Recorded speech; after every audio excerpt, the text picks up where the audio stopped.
Representative Brad Schneider just gave Treasury Secretary Scott Bessent a chance to correct the record. Then he corrected it for him.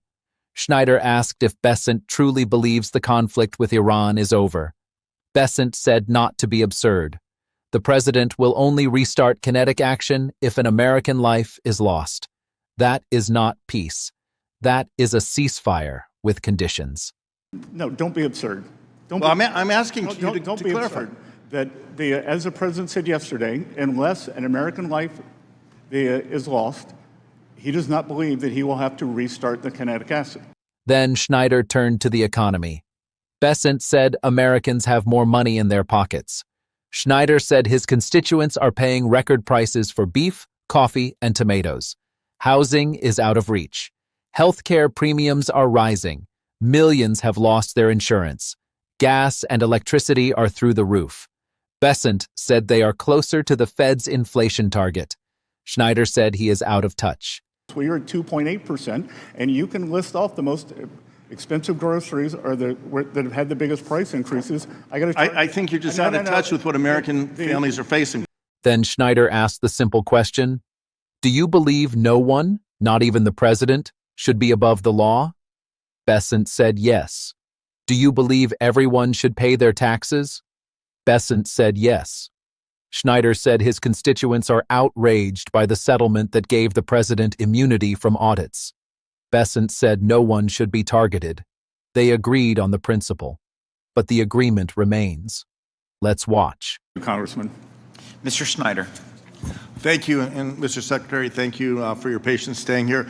I actually want to give you a chance to correct the record on something you said. You earlier commented somewhat offhandedly that the conflict with Iran had ended. Do you truly believe that we are no longer in conflict with Iran and that they are no longer a threat to Israel or allies in the Gulf, that their nuclear program has been destroyed, that they no longer have a ballistic missile program and drone program threatening its neighbors in the region, and that they will no longer sponsor terrorism in the region and around the world?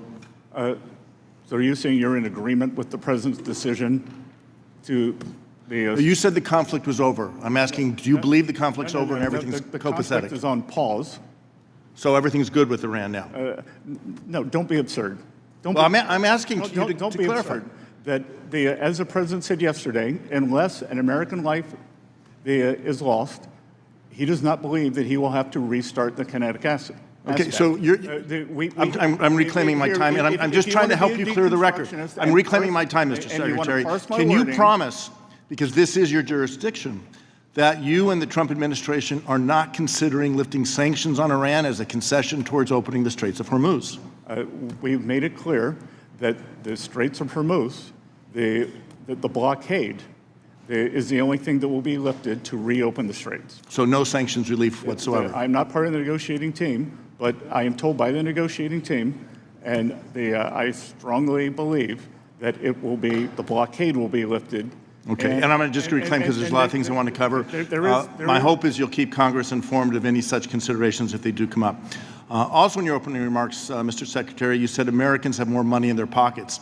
That's not what I'm hearing from my constituents. Are you saying the overall cost of living is lower today than it was 16 months ago when you came into office?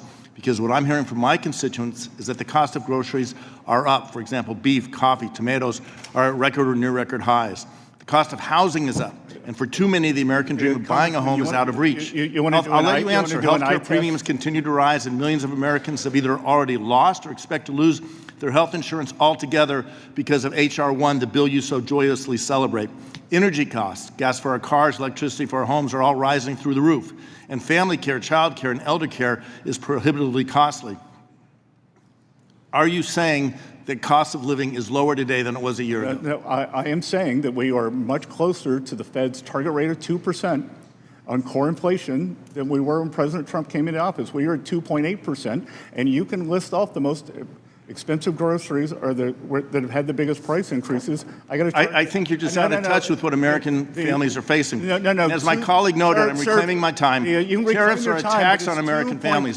This is my time, Mr. Secretary. This is my time. I will speak in the 2.5%. Higher grocery prices are taxes on American families. Higher gas and electricity prices are taxes on American Democrats should know. No wonder so many people are leaving Illinois. Why don't you come see me in South Carolina? They're not leaving. They're coming along. Just a simple question, Mr. You're Secretary. saying Illinois doesn't have net outbound migration? All right, let me take it to a different topic, and I know you don't want to address it, but my constituents are outraged and want me to talk to you about the absurd illegal self-dealing settlement between President Trump and his family with the Justice Department and the IRS over which you have jurisdiction. The administration apparently believes that there should be two systems of justice, two sets of laws, one for the president, his family, and his rich friends like you, and one for the rest of us. Nothing demonstrates this more than the so-called settlement with its slush fund for insurrectionists and tax immunity for the president and his family. Mr. Secretary, simple question. Do you believe that there should be only one legal system in this country and that no one, even the president, should be above the law? I believe that no one is above the law, but you all have put the president beneath the law, and you have weaponized the system against him, whether it is the leak of his taxpayer records. His taxes should never be leaked. No taxpayers' information should be leaked. I agree with you on that. But note, let me ask you a separate question. Would you like to apologize to the president right now? On behalf of the... I have nothing to apologize to this president for. His taxes should not have been leaked, but it was leaked by a contractor. And you keep trying to dissemble here and avoid the questions. Do you believe that all Americans should pay the taxes they owe and not emit a penny more? 100%. Yes or no? All right. So do you think it applies to the President of the United States, irrespective of whether the President is a Democrat or a Republican? Yes. Okay, so we agree on this, and we should have a tax system that is fair, and it should be applied fairly to all people. But I can tell you that my constituents are outraged by the agreement the president made with himself and his own Justice Department that excluded him from ever having an audit over his taxes.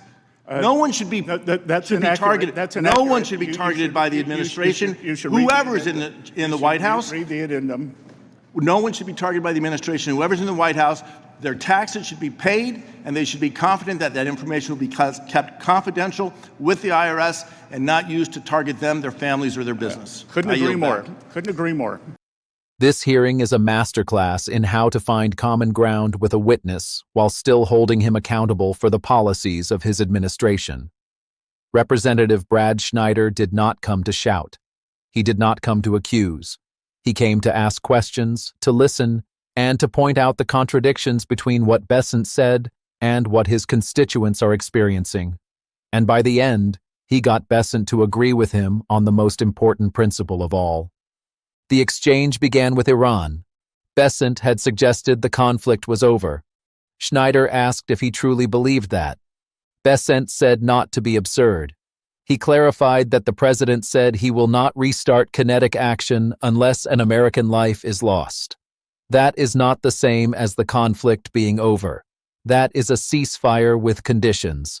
Schneider asked if the administration is considering lifting sanctions as a concession to reopen the Strait of Hormuz.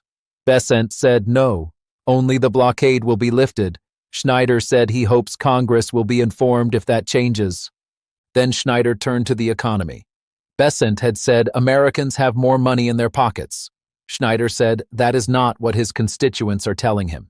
He listed the rising costs: groceries, beef, coffee, tomatoes at record or near record highs.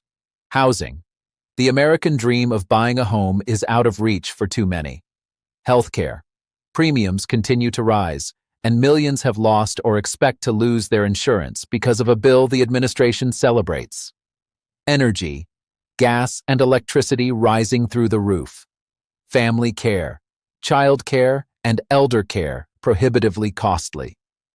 Schneider asked Bessent if the cost of living is lower today than it was 16 months ago. Bessent did not say yes. He said they are closer to the Fed's target rate of 2% on core inflation. They are at 2.8%. That is not lower. That is less high. Schneider said Bessent is out of touch with what American families are facing. Then Schneider turned to the settlement, the sweetheart deal, the tax immunity for the president and his family. He asked Bessent if he believes that there should be only one legal system in this country and that no one, even the president, should be above the law. Bessent said no one is above the law. But then he said the Democrats have put the president beneath the law and weaponized the system against him. That is not a defense of the settlement. That is a deflection. Schneider did not take the bait. He asked if Bessent would apologize to the president for the leak of his tax records. Bessent said he has nothing to apologize for. The leak was by a contractor. That is true, but that is not what Schneider was asking about. He was asking about the settlement. Then Schneider asked the simple question, "Do you believe that all Americans should pay the taxes they owe?" Bessent said 100% yes. "Do you believe that applies to the president?" Bessent said yes. Schneider said his constituents are outraged by the agreement that excluded the president from ever being audited. Bessent said no one should be targeted. He said whoever is in the White House, their taxes should be paid, and they should be confident that their information will be kept confidential. Schneider said he could not agree more. They agreed on the principle. No one is above the law. Everyone should pay their taxes. The government should not target political opponents, but the agreement remains. The president and his family have immunity from tax audits. That is the opposite of what they both said. Bessent cannot explain the contradiction. He cannot defend the settlement. So he talks about the leak. He talks about weaponization. He does not talk about the immunity. Schneider did not get Bessent to admit that the settlement is wrong, but he got him to agree with the principles that the settlement violates. That is not nothing. That is a start. The record now shows that the Treasury Secretary believes that no one is above the law and that everyone should pay their taxes. The same Treasury Secretary oversees the IRS. He could order an audit. He could rescind the immunity. He will not. But the record shows that he agrees with the principle. And principles have a way of becoming impossible to ignore.